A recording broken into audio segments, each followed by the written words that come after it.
मीना उच्च शिक्षा के बाद बैंक में नौकरी करने लगी थी। पढ़ाई में वह शुरू से ही अव्वल रहती थी, इसलिए पहली बार में ही बैंक की परीक्षा में सफल हो गई। उससे 3 वर्ष छोटा भाई अतुल स्नातक तक पढ़ाई करने के बाद पिता के साथ स्टेशनरी की दुकान संभालने लगा। मीना के पिता की तबीयत कुछ ढीली रहती थी। ब्लड प्रेशर के साथ ही उनका हृदय कुछ कमज़ोर था, इसलिए उनकी इच्छा थी कि वह जीते जी दोनों बच्चों की शादियां करके जिम्मेदारी से मुक्त हो जाएं। मीना के लिए उपयुक्त लड़के की तलाश शुरू हो गई।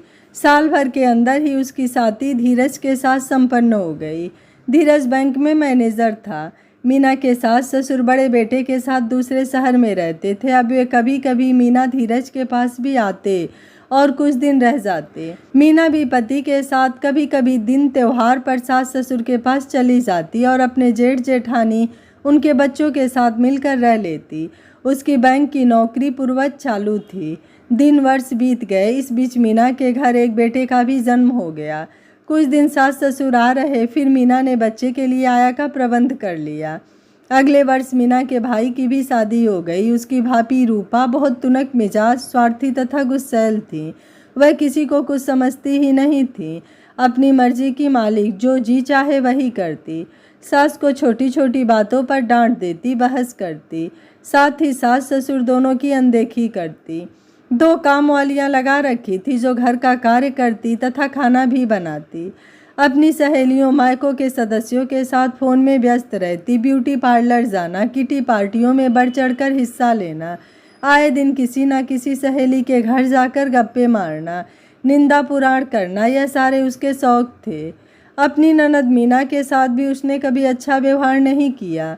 जब कभी मीना मायके आती तो वह कुछ देर बाद ही किसी न किसी बहाने से बाहर निकल जाती। कभी घर के काम, कभी कुछ खरीदारी, कभी कुछ और बहाना बनाकर। मीना तथा उसकी मम्मी को बहुत बुरा लगता, लेकिन कुछ कह न पाती, क्योंकि वह इतनी गुस्सैल थी कि कुछ बोलते ही 4 बातें सुना डालती। धीरज का भी वह लिहाज नहीं करती थी। घर में एक छत्र उसका ही राज चलता था। धीरे धीरे मीना ने भी वहाँ जाना कम कर दिया। एक ही शहर में होने के कारण सिर्फ अपने मम्मी पापा को मिलने के लिए ही वह जाती थी। कुछ देर बैठती और उठकर आ जाती। घर में तनाव का माहौल ही चल रहा था। एक दिन अचानक मीना के पापा को जबरदस्ती दिल का दौरा पड़ा और वे चल बसे। अब मीना की मम्मी का बुरा हाल था। बहू तो पहले ही नहीं पूछती थी, अब तो वह और भी आज़ाद हो गई। ससुर का थोड़ा बहुत लिहाज था, वह भी खत्म हो गया। कई बार तो माँ को ठीक से खाना भी नहीं मिलता था। वह अपने लिए जो मन होता बनवा लेती और उन्हें भी वही खाने के लिए कहती, चाहे उन्हें वह चीज़ पसंद हो या ना हो। इस कारण कई बार उन्हें भूखा ही रहना पड़ता। साल बीतते बीतते ही वह काफ़ी कमज़ोर हो गई थी। उन्हें देख मीना को बहुत बुरा लगता। एक दिन हिम्मत करके उसने भाभी से कह दिया, भाभी, डैडी के जाने के बाद मम्मी बहुत कमज़ोर हो गई हैं और उन्हें बहुत तनाव रहता है। वह स्वयं को बहुत अकेला महसूस करती हैं। आप उनका ध्यान रखा करो। समय पर खाना, सोना, दवा देना। अगर नहीं हुआ तो बीमार पड़ जाएंगी। भाभी एकदम फट पड़ी। ध्यान रख तो रही हूँ, खाना भी दे रही हूँ, दवा वे ले ही लेती हैं, और क्या करूँ। सोती भी आराम से हैं। सवेरे 7 बजे से पहले तो कभी उठती नहीं। और कितना सोना होता है बूढ़े लोगों को। इतनी फिक्र लगी हुई है माँ की, तो ले जाओ अपने घर। मीना हक्का बक्का रह गई। क्या यह कभी सास नहीं बनेगी? क्या इसे कभी बुढ़ापा नहीं आएगा? किस बात का घमंड है, इसे समझ नहीं आता। वह चुपचाप घर लौट आई। रात भर वह सो नहीं सकी। बार बार माँ का मायूस, लाचार, भरी आंखों वाला निरीह चेहरा आंखों के सामने घूम जाता। अब शायद उसे ही कुछ करना पड़ेगा। पति के साथ बैठकर इस बारे में लंबी बातचीत हुई। उसके काफ़ी समझाने तथा जोर देने पर आखिर धीरज उन्हें अपने साथ रखने के लिए तैयार हो गया। मीना ने जैसे ही इस विषय पर माँ से बात की तो उन्होंने स्पष्ट मना कर दिया। यह कैसे संभव है? बेटे बहू के होते हुए मैं बेटी के घर रहूं, लोग क्या कहेंगे? लगता है मेरी किस्मत में बेटे बहू का सुख नहीं है। अब जीवन ऐसे ही बिताना पड़ेगा।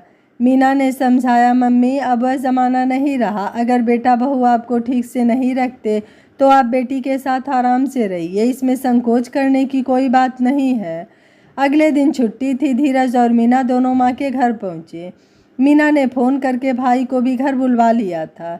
कुछ देर की औपचारिक बातचीत के बाद मीना ने कहा, भैया, मम्मी को हम अपने घर ले जा रहे हैं।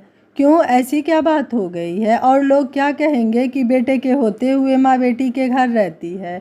यह तो हमारे लिए बहुत शर्म की बात होगी। जैसे चल रहा है वैसे ही चलने दो। भैया, आप अच्छी तरह जानते हैं कि भाभी मम्मी के साथ कैसा बर्ताव करती हैं और किस तरह से उनकी संभाल कर रही हैं। अगर यही हाल रहा तो बहुत जल्दी मम्मी बीमार हो जाएंगी। फिर भाभी ने भी मुझे कह दिया कि मैं मम्मी को ले जाऊं। अतुल ने पत्नी की ओर देखा और पूछा, क्या यह सच है? तुमने दीदी को बोला मम्मी को ले जाने के लिए? वह तो मैंने गुस्से में कह दिया था, क्योंकि यह मुझे हिदायतें दे रही थी कि मुझे मम्मी को कैसे रखना चाहिए। भाभी मीना पर ही आरोप लगाने लगी। वह तो यही चाहती थी सास मीना के घर चली जाए, जो थोड़ी बहुत उनकी देखभाल करनी पड़ती थी उससे भी मुक्ति मिल जाएगी। लेकिन प्रत्यक्ष में वह चुप रही और सास का मुंह देख इंतजार करने लगी कि वे क्या कहती हैं। कुछ देर बाद मम्मी धीरे से बोली, जिस बहू को मैं फूटी आंख नहीं सुहाती उसके साथ रहकर क्या फ़ायदा। मैं अपनी बेटी के घर रहने के लिए तैयार हूँ, लेकिन मेरी एक शर्त है। तुम उस घर का किराया मुझे हर महीने दोगे, क्योंकि वह घर मेरे पति का और मेरा है। मैं इस घर की मालिक हूँ और जो मेरी मर्जी हो वो मैं कर सकती हूँ, वरना तो तुम्हें वह घर खाली करना पड़ेगा और मैं उसे किसी चैरिटी को दे दूँगी। तुम्हें नहीं दूंगी, क्योंकि जो औलाद अपने माँ बाप को आदर मान प्यार नहीं दे सकती, उनकी सेवा नहीं कर सकती, उसकी ज़रूरतों को पूरा नहीं कर सकती, वह उसकी जायदाद का वारिस भी नहीं बन सकती। इसके साथ ही हर महीने का मेरा जो खर्च होता है वह भी तुम्हें देना पड़ेगा। अब सोच लो तुम्हें क्या फैसला करना है। अतुल और रूपा को लगा मानो उनके पैरों के नीचे से धरती सरक गई है। यह क्या कह दिया मम्मी ने? इतना कठोर निर्णय? कितने देर सुई पटक सन्नाटा पसरा रहा। दोनों की जुबान पर जैसे ताले लग गए थे। पहली बार अतुल ने पत्नी को फटकारा, मैंने तुम्हें कितनी बार समझाने की कोशिश की कि मम्मी और दीदी के साथ अपना व्यवहार ठीक करो, लेकिन तुम अपनी मनमानी करती रही और परेशान करती रही। अब इस उम्र में अगर इस घर से निकलना पड़ा तो हम सारी उम्र घर नहीं बनवा पाएंगे, क्योंकि इतनी महंगाई का ज़माना है। बच्चे भी बड़े हो रहे हैं और खर्चे भी बढ़ रहे हैं। इन सब बातों को तुमने कभी समझने की कोशिश ही नहीं की। अब बोलो क्या करना है? मम्मी जी को अपने साथ रख कर उनकी सेवा करनी है, अपनी गलतियों की माफ़ी मांगनी है, या घर से बेदखल होना है? रूपा हल्के से कांप गई। पहली बार उसे अपनी गलती का एहसास हुआ। सिर नीचे करके बोली, सॉरी अतुल, मैंने तो सोचा भी नहीं था कि बात यहाँ तक बढ़ जाएगी। मुझे तो हमेशा यही लगा कि तुम इस परिवार के अकेले बेटे हो, इसलिए घर तो हमारा ही रहेगा। मैंने अनजाने में ही मम्मी जी के साथ बहुत बुरा बर्ताव किया, उन्हें नज़रअंदाज किया, उनकी भावनाओं को आहत किया। मैं उनसे माफ़ी मांगने के लिए तैयार हूँ। कमरे से बाहर आकर पति पत्नी मम्मी के पैरों के पास बैठ गए और बोले, मम्मी जी हमें माफ़ कर दीजिए, हमसे बहुत बड़ी गलती हो गई जो आपको इतना कष्ट दिया और दुख दिया, आपको नज़रअंदाज किया। जिस आदर मान और प्यार की आप हकदार थीं वह तो हम दे नहीं पाए, उल्टा आपके दिल को दुखाते रहे। हमें समझ आ गई है। अब हम सब मिलकर इकट्ठे रहकर खुशहाल जीवन जिएंगे। आप हमारे साथ ही रहेंगे, हम आपकी सेवा करेंगे। फिर रूपा ननद से बोली, दीदी मैंने अनजाने में आपको बहुत दुख दिए, आपके साथ बहुत गलत व्यवहार किया, लेकिन मेरा वायदा है आगे से कभी ऐसा नहीं करूँगी। आप इस घर की बड़ी बेटी हो, आपको वही आदर मान प्यार मिलेगा जिसकी आप हकदार हो। मीना ने रूपा को गले से लगा लिया।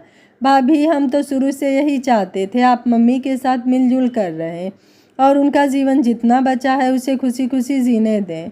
पापा के बिना वे पहले ही स्वयं को एकदम अकेला महसूस करती हैं। फिर आपके व्यवहार के कारण तो वे बहुत दुखी और उदास हो गई थी। खैर चलिए, आपको समझ तो आ गई, देर से ही सही, अब मुझे भी कोई तनाव नहीं रहेगा। मम्मी ने भी बहू के सिर पर हाथ रख कर कहा, बेटा माँ बाप बुढ़ापे में केवल इतना चाहते हैं कि औलाद उनका आदर मान करे तथा उनके बच्चे कुछ समय बैठे और बातचीत करें। बच्चों को भी यह समझना चाहिए कि उन्हें भी एक दिन बूढ़ा होना है और उनके ऊपर भी यही स्थिति आएगी। इसलिए अपने बड़े बुजुर्गों का आदर मान प्यार सम्मान देना, उनके साथ सुख दुख की बातें साझा करना, समय पर उन्हें खाना दवा देना यह औलाद का फ़र्ज है। मुझे खुशी है तुम्हें समय पर यह समझ आ गई। अब मेरा तनाव भी खत्म हो गया। चलो अब जल्दी से कुछ मीठा बनाकर सबका मुंह मीठा कराओ। आज से हम एक नई खुशहाल ज़िंदगी जीना शुरू करते हैं। आशा है यह कहानी आपको ज़रूर पसंद आई होगी। वीडियो पसंद आया है तो वीडियो को लाइक, शेयर एंड चैनल को सब्सक्राइब कर लीजिएगा। Thank you for watching. मिलते हैं अगली कहानी में।